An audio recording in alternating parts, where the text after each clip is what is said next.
Sekarang dia ngomong lagi bahwa Sunan Ampel adalah anaknya Sunan Gresik. Salah maning bae. Kalau di Banten dia takut sama cucu-cucu Sultan Hasanuddin seperti saya sampai dia minta maaf. Sekarang saya tantang cucu-cucu Sunan Ampel yang ada di Surabaya, bisa tidak mereka membuat Rizik Syihab minta maaf kepada keturunan Sunan Ampel Surabaya.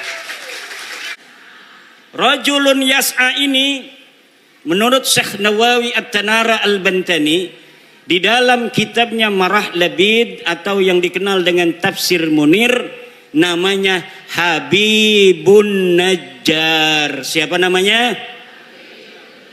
Habib An-Najjar. Habib ini Habib asli pakai sod.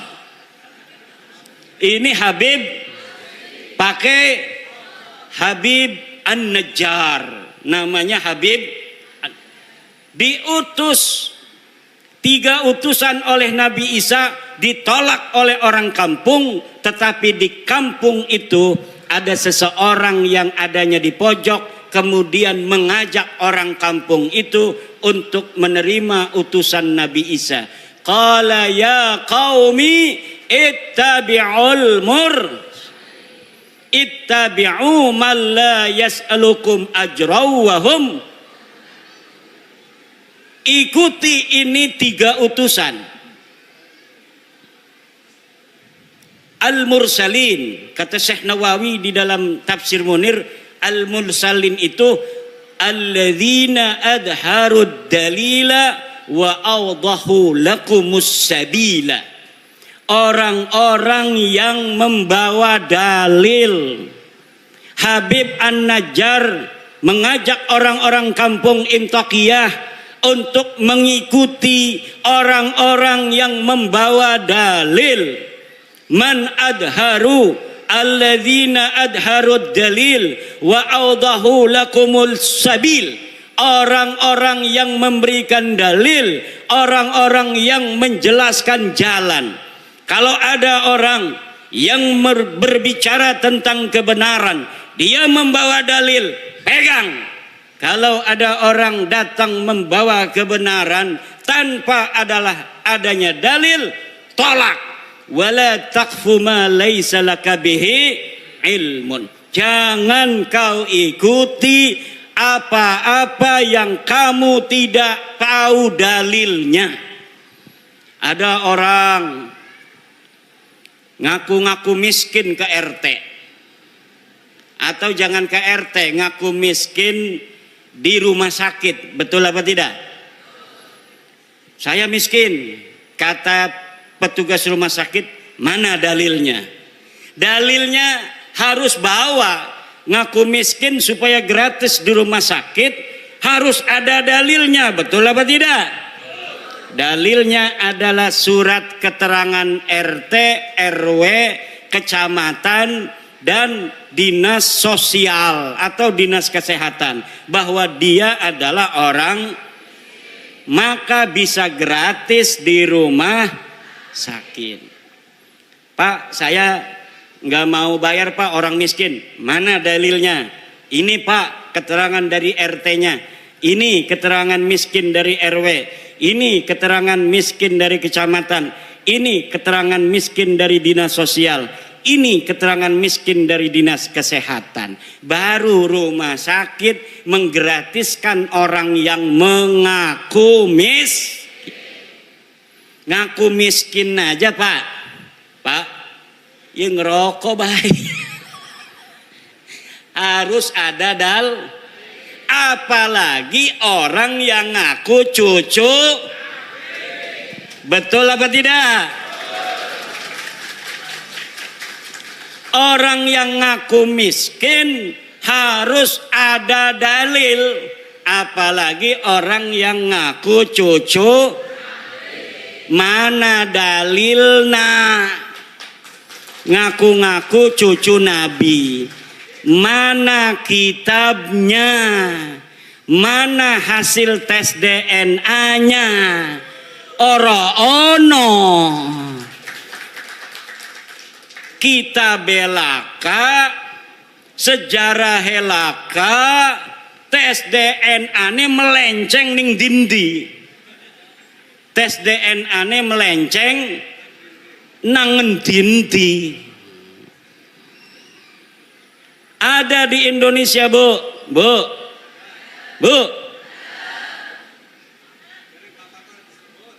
Di Indonesia ada orang ngaku cucu Nabi. Dalam tubuhku mengalir darah Rasulullah. Datang ke kiai, minta duit 40 juta. Baru saya dapat ini sebuah testimoni dari kiai di Purbalingga, bukan Purbalingga, di Banyumas. Ada kiai diparanin oleh seorang yang ngaku cucu Nabi. Yang ngaku cucu Nabi namanya Habib. Apa namanya? Habib. Nama klannya keluarga Baklawi. Keluarga apa? Dia minta uang 40 juta. Dulu-dulu katanya biasanya langsung dikasih kalau lagi punya. Kalaupun tidak punya uang, maka akan dicarikan uangnya untuk Habib, orang yang ngaku cucu Nabi, dengan harapan mendapatkan barokah dan syafaat dari baginda Nabi. Tapi kiai ini sudah dengar, ada di Banten namanya Imaduddin Usman, sudah meneliti bahwa para habib-habib yang ada di Indonesia yang ngaku cucu Nabi ini ternyata bukan keturunan Nabi. Saya yang meneliti itu, bahwa Habibku ada Habib Rizik Sihab, Habib Bahar Smith, Habib Topik Segap, Habib Lutfi Yahya. Itu semua namanya keluarga Baklawi. Keluarga siapa? Saya sudah teliti seteliti-telitinya berdasarkan kitab-kitab nasab, kitab-kitab sejarah, hasil tes DNA, bahwa mereka dengan pasti mustahil sebagai keturunan baginda Nabi besar Muhammad sallallahu alaihi wasallam. Tidak terima, silahkan undang saya untuk berdebat. Kalau tidak terima, mana ente punya dalil? Kalau tidak terima, mana hasil tes DNA ente? Saya sudah tahu hasil tes DNA dari Habib-habib ini. 180 orang di Yaman sudah tes DNA dan hasilnya haplogrupnya G. Sedangkan keturunan Nabi Muhammad semuanya di Arab Saudi, di Yordan, di Maroko, haplogrupnya J1. Kalau ada orang yang mengaku keturunan baginda Nabi besar Muhammad hari ini dari jalur laki-laki semua sampai baginda Nabi sampai Sayyidina Husain, maka haplogrupnya harus J1. Sedangkan keluarga Habib Rizik, keluarga Habib Bahar, keluarga Habib Topik Segap, keluarga Habib Lutfi bin Yahya, semuanya sudah tes DNA dan bukan keturunan baginda Nabi besar Muhammad sallallahu alaihi wasallam.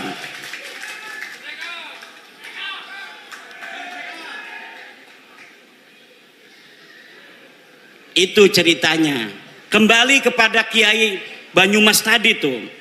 Karena dia sering mendengerin saya, ketika si Habib ini minta uang 40 juta, dia acting pura-pura jadeb. Kiai Imad pahlawanku, Kiai Imad pahlawanku, Kiai Imad pahlawanku. Langsung Habibnya kabur. Jadi ibu-ibu, bapak-bapak kiai, terutama sama kiai-kiai, kalau ada Habib minta uang banyak, nggak usah banyak ngomong, cukup di depan dia baca wiridan, Kiai Imad pahlawanku, Kiai Imad pahlawanku, Kiai Imad pahlawanku. Insya Allah setannya hilang semua. Lah kita nyari-nyari duit, gelati duit 40 juta gati bu ya, nggih. Megawe ning Tangerang gaji 4 juta. Berarti 40 juta ya kita megawe ning pabrik 4 bulan, 10 bulan nggih. Lah dia datang hanya dengan menjual baginda Nabi, dia pengen dapat duit 40 juta. Nah, orang-orang yang menjual nama Nabi besar Muhammad sallallahu alaihi wasallam begini, kira-kira masuk surga apa masuk neraka? Yang keras. Saya tanya sekarang, Habib itu keturunan Nabi apa bukan? Keturunan Nabi apa bukan? Habib Rizik turunan Nabi bukan? Habib Bahar turunan Nabi bukan? Habib Lutfi bin Yahya turunan Nabi apa bukan? Habib Taufik Segaf turunan Nabi apa bukan? Orang Purbalingga sudah bersaksi bahwa mereka bukan keturunan baginda Nabi besar Muhammad.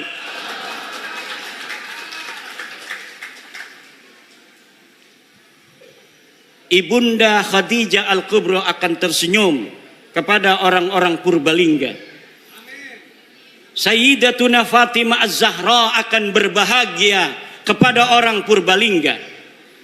Sayyidina Ali, Sayyidina Husain, Sayyidina Hasan akan tersenyum kepada orang Purbalingga, kepada masyarakat Nusantara yang sudah menyelamatkan nama baik Sayyidatuna Khadijah Al-Kubra, Sayyidatuna Fatimah Az-Zahra, Sayyidina Ali dan baginda Nabi besar Muhammad sallallahu alaihi wasallam dari orang-orang sekarang yang dia bukan turunan baginda Nabi, tetapi dia mengaku-ngaku keturunan baginda Nabi.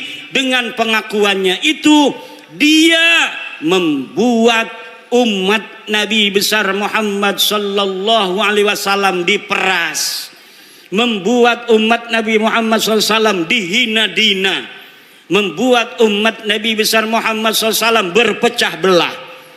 Orang-orang semacam ini dari sisi ilmu nasab bukan turunan Nabi, dari sisi ilmu sejarah bukan turunan Nabi, dari tes DNA bukan turunan Nabi, dari akhlak ba'id, jauh dari keturunan Nabi. Akhlak Nabi begitu luhur, senyum mengembang setiap ketemu dengan orang lain, menyayangi orang lain. Setiap ketemu orang punya uang, dikasih uangnya oleh baginda Nabi. Lagi bawa begini nih, bawa jas, apa ini namanya nih, jubah. Diminta orang karena ada satu, dua. Kalau turunan Nabi itu harus sama dengan Nabi. Kalau lagi bawa jubah, jubahnya satu buat aneh, langsung dikasihin. Itu ciri-ciri daripada turunan. Sekarang Laskar jajal kalau ada Habib lagi bawa mobil, mobilnya buat aneh. Kalau dia kasih itu mobil, dia turunan Nabi. Kalau tidak kasih itu mobil, jangan sampai engkau percaya bahwa dia keturunan baginda Nabi besar Muhammad. Setuju? Ada Habib datang ke Kiai bawa mobil. Beb, bawa apa ke sini? Mobilnya buat aneh aja. Sebelum diminta, minta dulu. Sebelum dia minta uang, minta dulu apa yang dia bawa. Dia bawa udang-udang begini, pinta. Dia bawa jubah begini, pinta. Wah, berarti Ki Imad nanti kita minta coba kasih enggak? Ya enggak. Aneh kan gak ngomong-ngomong, aneh turunan Nabi. Ente punya istri, cerai, nanti aneh kawinin, ente masuk surga.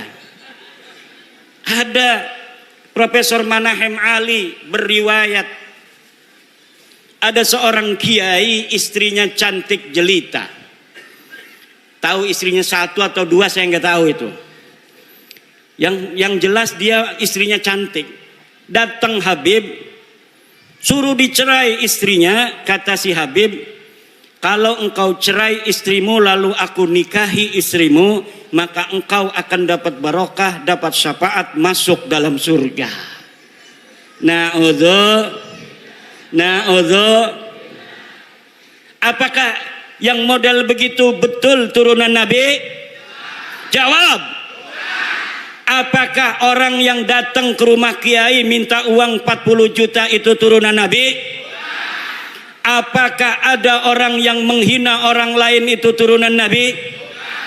Orang yang mulutnya selalu mencaci maki Presiden Indonesia dengan alasan-alasan PKI, alasan antek asing, ijazah palsu. Apakah orang semacam itu pantas jadi cucu Nabi apa tidak?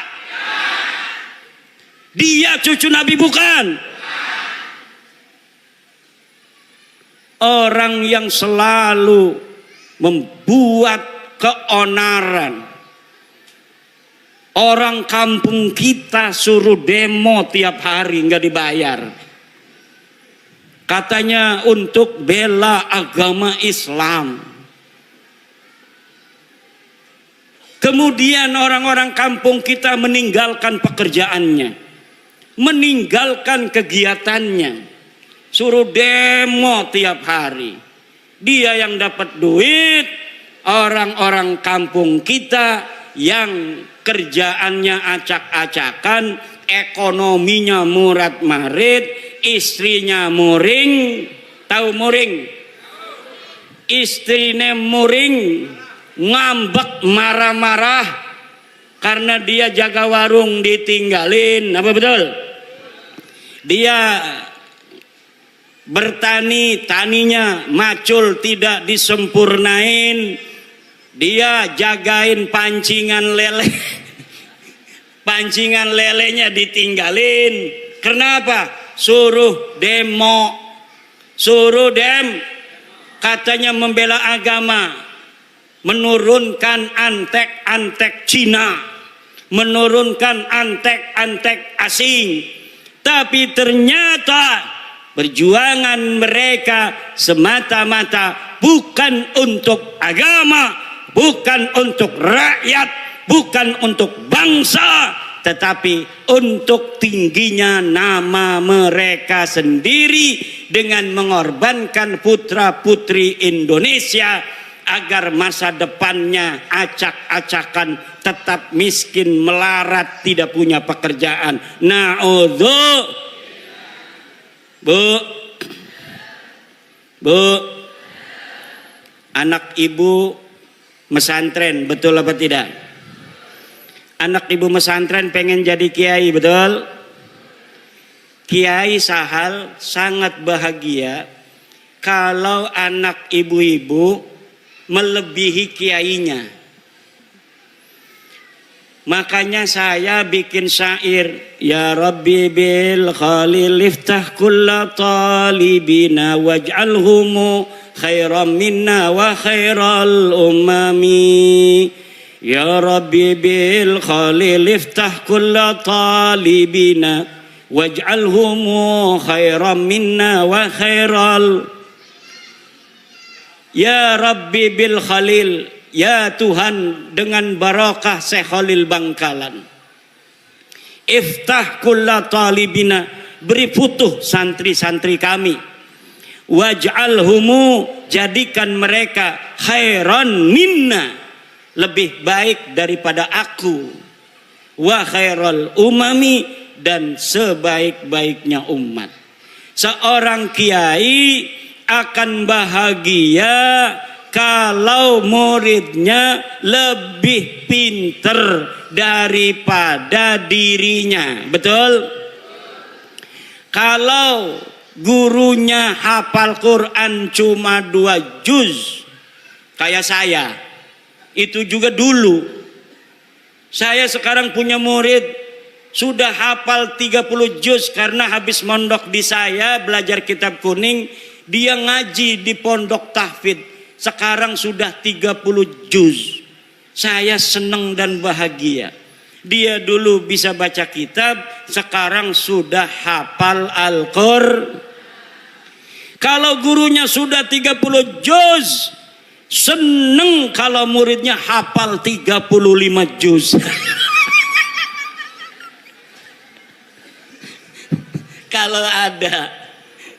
Kalau ada lebih dari 30 juz itu seneng mungkin gurunya.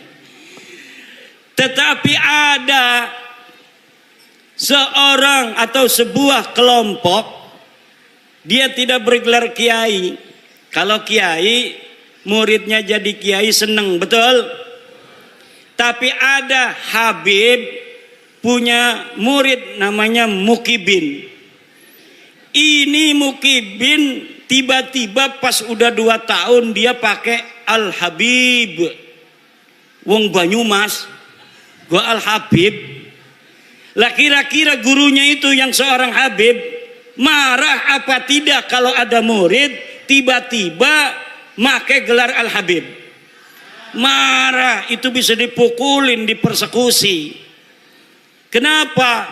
Karena bagi mereka nasab itu lebih utama daripada ilmu. Sedangkan menurut ajaran Islam, ilmu itu mutlakon lebih mulia daripada nasab. Ilmu itu mutlakon lebih mulia daripada takwa adalah kunci daripada kemuliaan. Ukuran daripada kemuliaan adalah takwa. Inna akramakum indallahi, sesungguhnya orang yang paling mulia di antara kalian adalah orang yang paling bertakwa. Itu adalah barometer kemuliaan. Siapa orang paling bertakwa, dialah orang yang paling mulia. Apakah dia anak seorang kiai? Apakah dia anak seorang raden? Apakah dia anak seorang tubagus? Dia seorang petani? Dia seorang penjual cilok? Dia seorang yang miskin? Dia seorang yang kaya? Kalau dia bertakwa, maka dialah orang yang paling Ini ajaran Islam apa ajaran Habib? Islam. Tapi ajaran Habib, dia ngomong sama santri-santrinya, kalau nanti jadi kiai banyak ilmunya, jangan sampai di hatimu ada perasaan sama dengan Habib. Jadi mereka mempunyai sebuah ajaran, sebuah doktrin kepada murid-muridnya yang bukan dari golongan Habib itu, bahwa orang-orang Jawa, wong Banyumas, wong Purbalingga, wong Brebes, wis kon dagang ndok bae, ora bisa dadi wong mulia. Sirama sampai kapan bae tugasnya ngormati kula. Kok sira duwe anak, anake ngormati anak kula. Kok sira duwe putu, putune ngormati putu kula. Anak kira duwe buyut, buyute ngormati buyut kula. Sampai kiamat tugasnya sira jadi hamba sahaya. Tugasnya kita lan turunan kita jadi raja, jadi wong mulia. Ini ajaran Islam apa ajaran Habib? Ajaran Islam apa ajaran Habib? Ajaran Islam apa ajaran Habib? Ajaran Islam, siapa saja dia, dari siapa dia dilahirkan, tidaklah penting. Tetapi yang penting bagaimana dia nanti menatap kehidupan. Kalau dia belajar, kemudian pintar, dia bisa jadi presiden di Indonesia. Walaupun dia hanya anak petani dari Purbalingga. Walaupun dia hanya anak seorang pedagang kecil di Purbalingga, kalau dia kemudian masuk STPDN, dia bisa menjadi bupati di Purbalingga.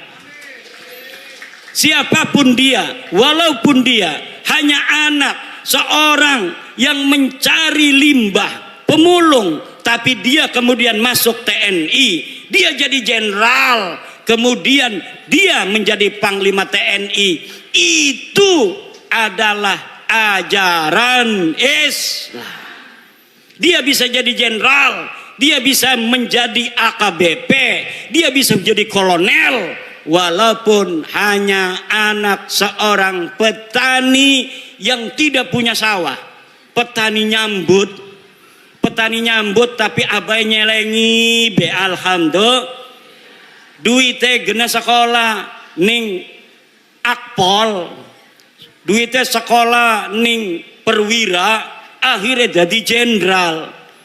Maka di dalam ajaran Islam dan ajaran Pancasila tidak dinilai dia dari keturunannya, tapi dinilai dari prestasinya. Ini ajaran Islam sesuai dengan ajaran Pancasila.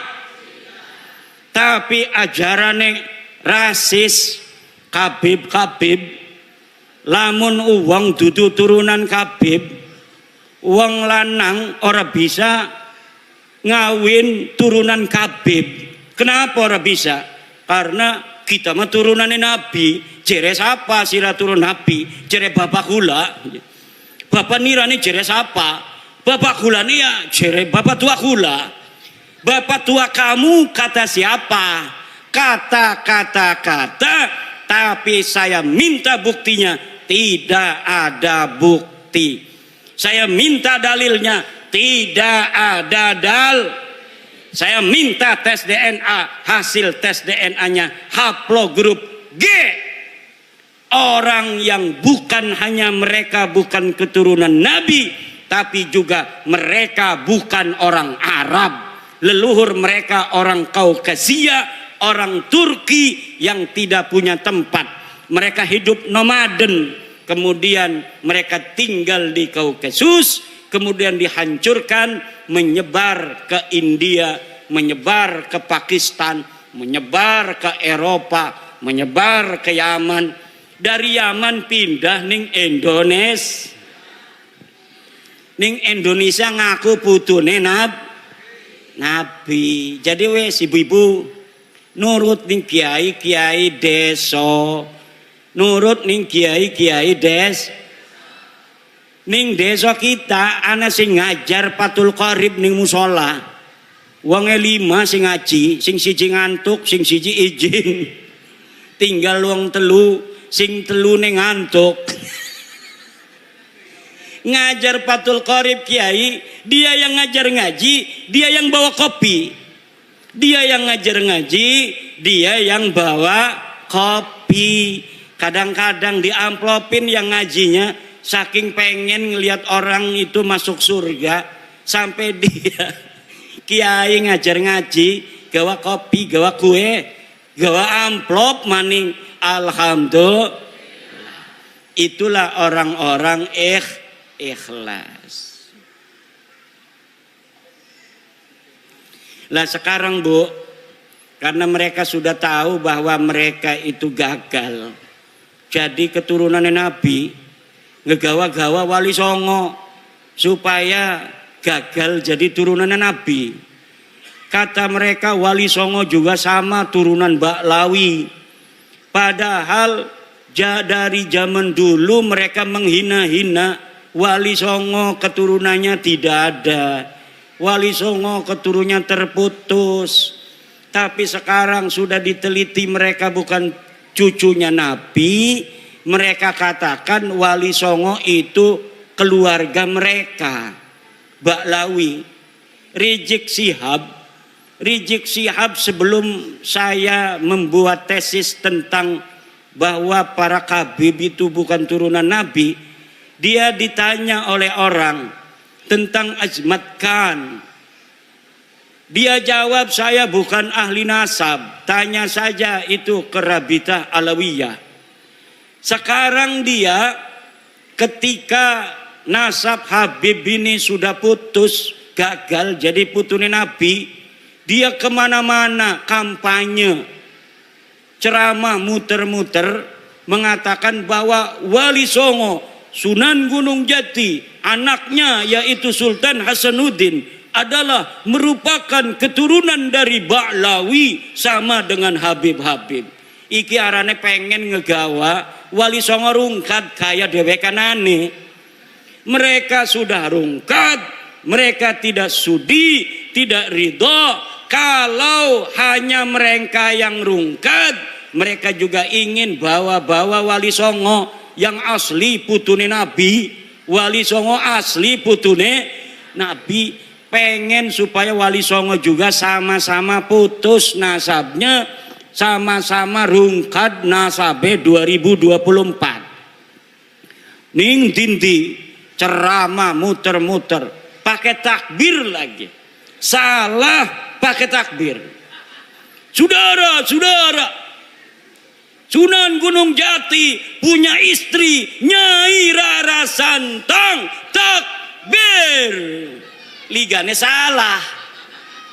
Nyai Rara Santang itu bukan istrinya Sunan Gunung Jati, tapi ibunya Sunan Gunung Jati. Udah salah pakai takbir. Takbir. Marah anak-anaknya, keturunan Sunan Gunung Jati akhirnya minta maaf.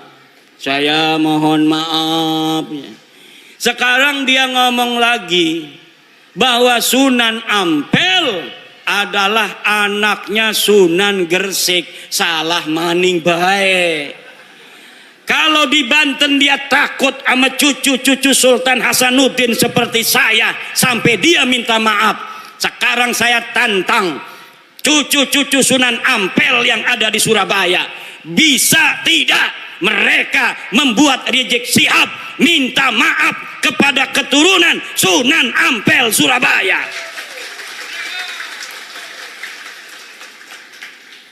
Kalau sama Sultan Hasanuddin Sunan Gunung Jati dia sampai minta maaf, sekarang orang Surabaya kalau dia tidak minta maaf atas kesalahannya itu dengan mengatakan Sunan Ampel anaknya Sunan Gresik, padahal Sunan Ampel anak daripada Ibrahim Asmoro, maka berarti keturunan Sunan Ampel yang ada di Surabaya tidak dianggap oleh Rizik Syihab seperti turunan Sunan Gunung Jati Syarif Hidayatullah. Coba mana eta turunan Sunan Ampel di dia? Tuntut, suruh minta maaf. Bukan bapaknya Sunan Ampel Ibrahim Asmoro Kondi. Kalau Sunan Gresik itu Maulana Malik Ibrahim. Harus minta maaf. Semakin ngomong semakin banyak salahnya dia.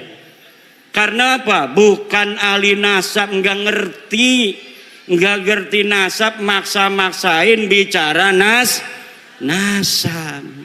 Saking marahnya sama saya, marah bener sama saya itu. Saya sejak kecil jadi cucu Nabi, masa mau mati jadi mantan cucu Nabi? Yang bener aja. Ama Roma Irama marah juga. Roma Irama sampai ditelepon marah. Kata Roma Irama, siapa lu negur-negur gue? Wih, hebat juga tuh Bang Haji. Bang Haji Roma kenal, Bu? Bu, kenal nggak Bang Haji Roma? Yang nyanyi apa contoh lagunya? Sebujur Bangkai.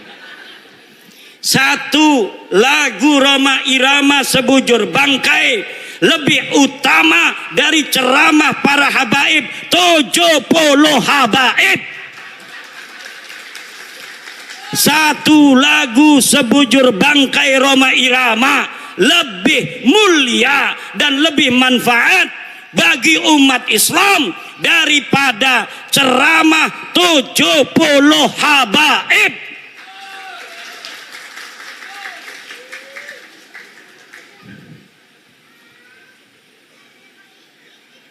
Kenapa lagunya Rhoma Irama kalau didengerin, kalau lagunya masalah akhirat, kayak neraka di depan mata, betul?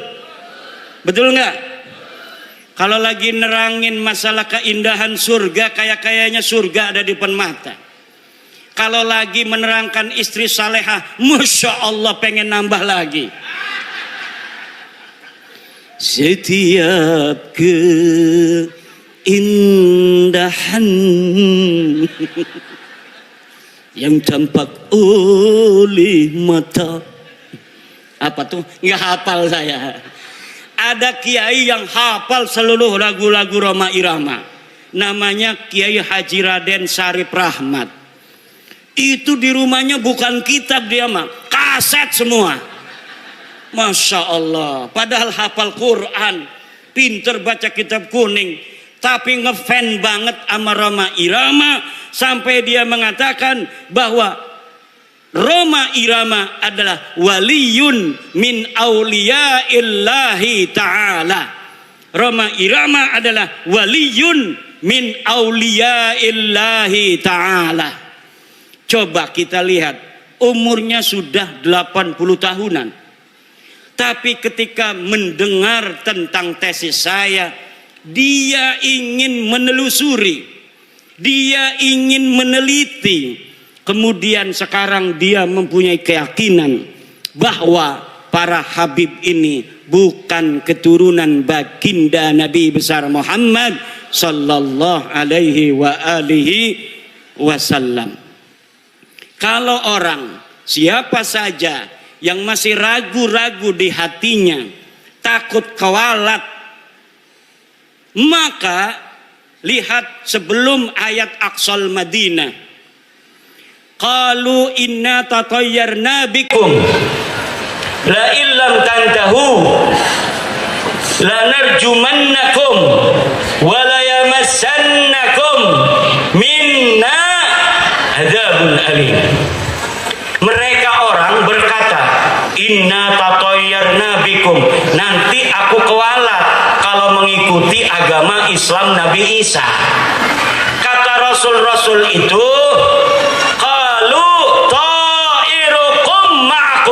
kamu yang akan kewalat kalau kamu tidak ikut Nabi Isa, kalau kamu tidak ikut agama Islam.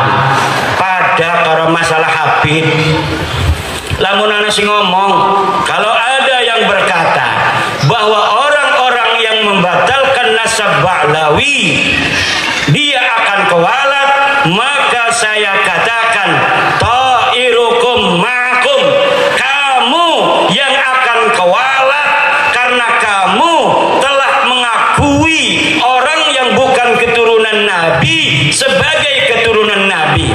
Orang yang mengakui, memasukkan bukan keturunan Nabi sebagai keturunan Nabi, dia akan kewalat. Dia telah menyakiti baginda Nabi, dia telah menyakiti ibunda Khadijah Al-Kubra, dia telah menyakiti Sayyidah Fatimah Az-Zahra, dia telah menyakiti Sayyidina Ali karramallahu wajhah. Kenapa?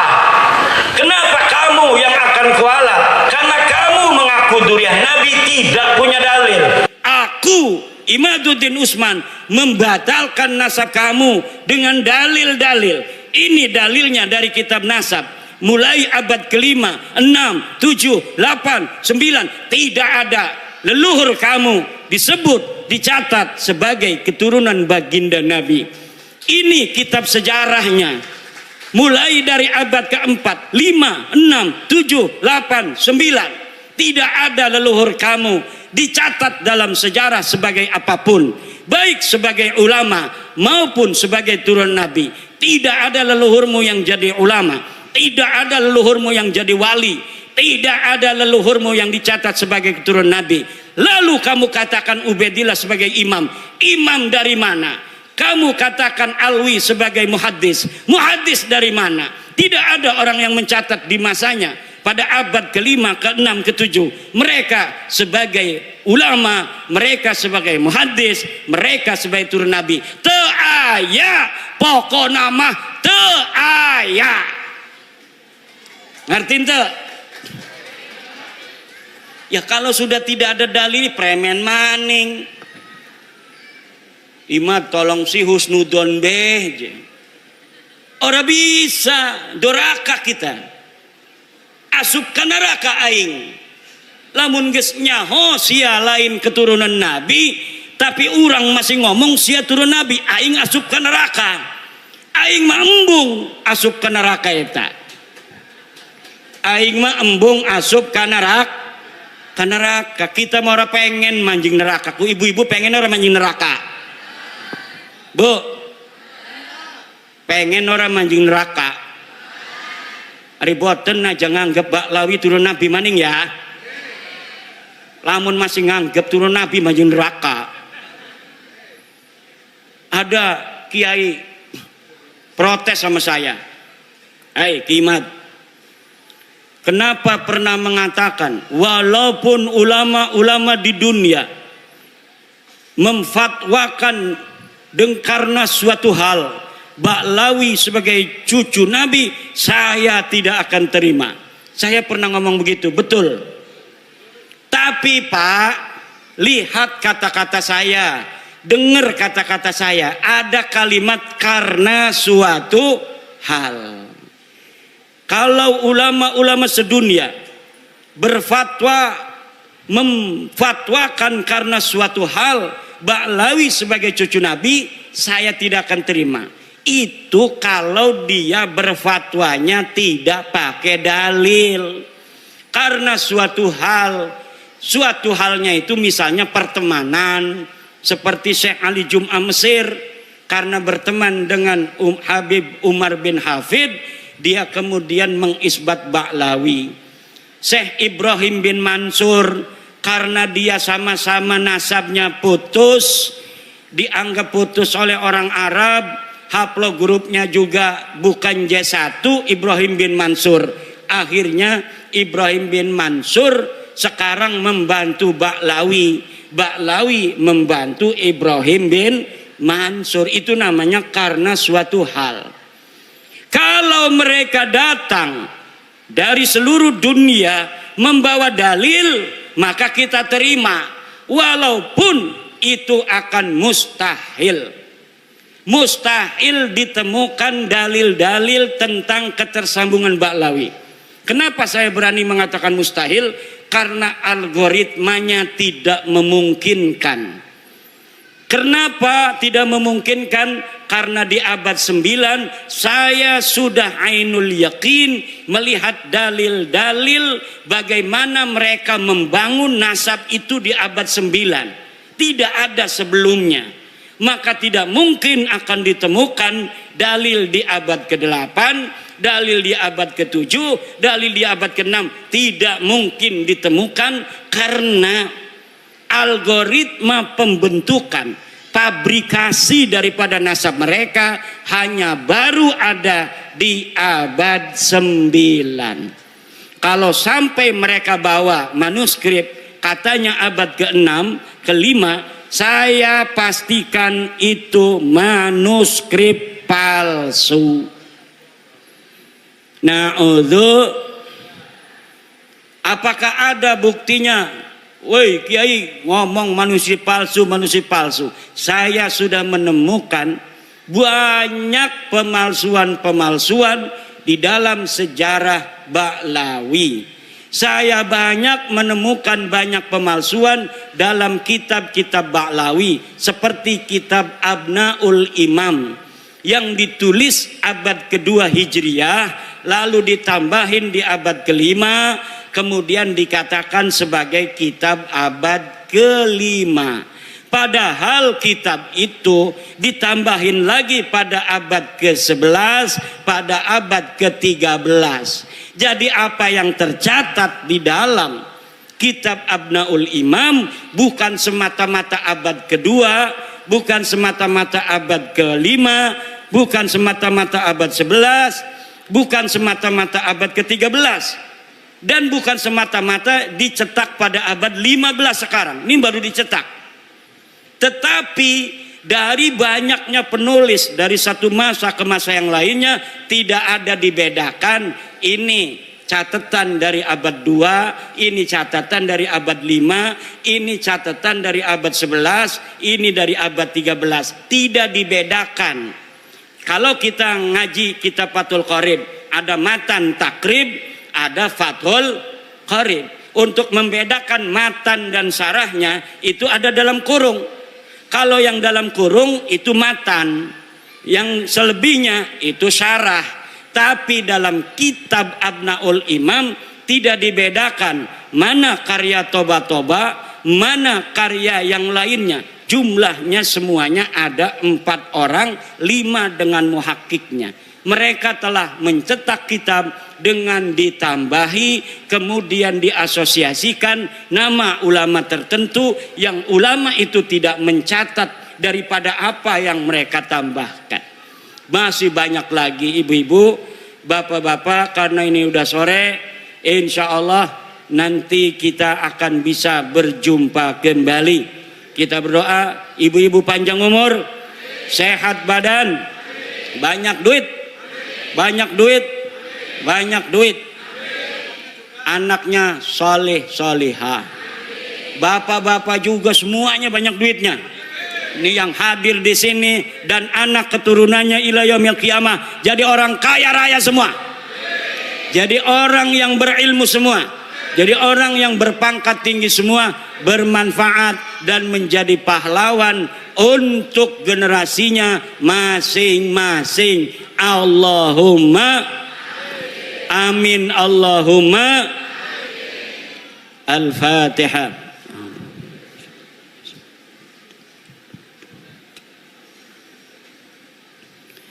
Wallahu huwal muwaffiqu ila aqwami thoriqin. Wassalamu alaikum warahmatullahi wabarakatuh.